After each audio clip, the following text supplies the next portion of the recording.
Pesan-pesan tertentu terutama dari ibu saya adalah ketika beliau tahu saya benar-benar ingin menjadi seorang dokter, beliau berpesan kepada saya, kalau kamu suatu saat menjadi dokter, jangan kamu peras orang miskin karena mereka akan membayar kamu, tapi mereka akan menangis di rumah karena mereka tidak punya uang untuk membeli beras. Dan ini menjadi motivasi bagi saya untuk bekerja, memberikan bantuan kepada mereka yang membutuhkan. Saya bukannya tidak dibayar, dari yang mampu saya mendapatkan bayaran. Kita tidak boleh munafik, kita membutuhkan uang untuk hidup. Tapi kita janganlah menggunakan kemampuan kita, entah itu sebagai dokter, ataupun sebagai seorang wartawan, ataupun profesi apa sekalipun.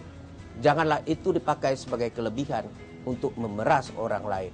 Itu adalah pesan moral yang diberikan oleh ibu saya. Dan kebetulan saya menjadi seorang dokter. Profesi ini tidak boleh saya salah gunakan untuk mendapatkan sesuatu yang berlebih daripada pelayanan yang saya berikan. Apakah seandainya saya berasal dari keluarga yang berada, saya akan melakukan hal yang sama? Saya rasa kita tidak bisa dan tidak boleh berandai-andai. Bagaimana pandangan kita terhadap kehidupan? Bagaimana pandangan kita terhadap situasi yang ada di sekitar kita? Itu bisa berubah dari satu hari ke hari yang lain. Saya pernah bicara dengan pastor yang kebetulan sahabat saya. Saya mengatakan ke dia, kelemahan saya adalah saya tidak bisa melihat orang menderita. Pastor John Leftew mengatakan ke saya, dokter, itu bukan kelemahan dokter. Itu adalah kekuatan dokter. Butuh waktu bagi saya untuk mencerna apa yang dikatakan oleh pastor ini. Sekarang saya mengambil atau mengerti inti perkataannya. Kebesaran seseorang, kebesaran sebuah organisasi tidak ditentukan oleh berapa besar kekayaannya, berapa banyak hartanya, berapa pandainya dia, berapa banyak titelnya.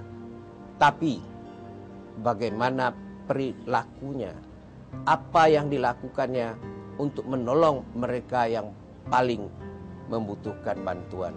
Disitulah letaknya kebesaran seseorang, kebesaran sebuah organisasi.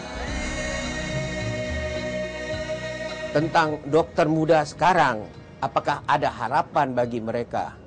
Ada sebuah penelitian yang kebetulan mengambil sampel dokter-dokter yang muda-muda. Mereka mendapatkan kesimpulan bahwa dokter-dokter muda ini atau orang-orang muda ini secara umum banyak yang punya idealisme, banyak yang punya jiwa untuk melayani.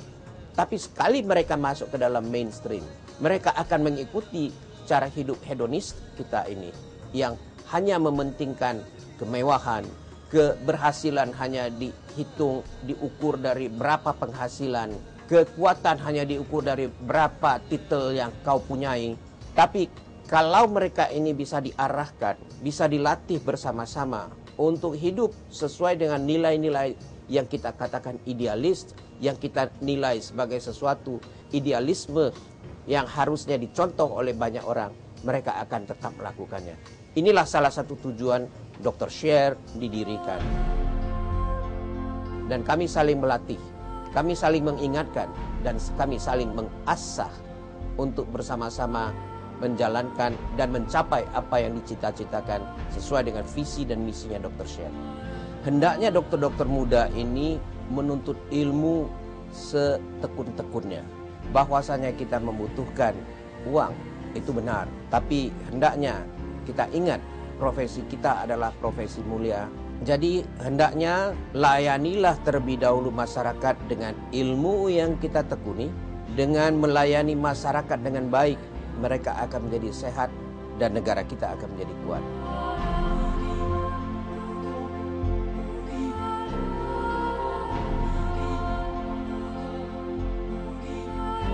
Menyenangkannya kalau pas memang naik kapal, karena ya awal-awal naik kapal kan nggak pernah ya, selama ini saya ikut naik kapal nggak pernah di situ mabok, jadi dikiranya hamil, muntah-muntah.